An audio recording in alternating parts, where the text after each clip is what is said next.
Welcome to Penrose Learning, where we make understanding easy.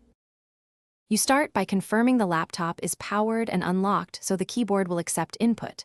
Once ready, find the dedicated backlight key or the function key combo, commonly labeled with a light icon and used with FN. Press that key once to step through brightness levels. Each press cycles lower.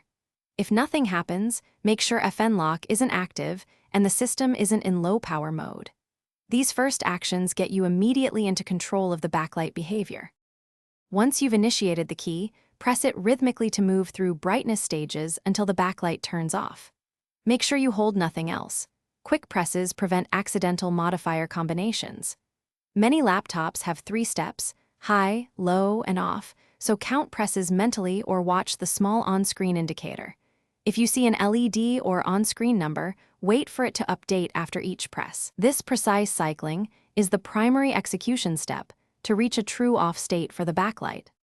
Finish by verifying visually that the keys no longer glow in normal room light. That confirms the off state.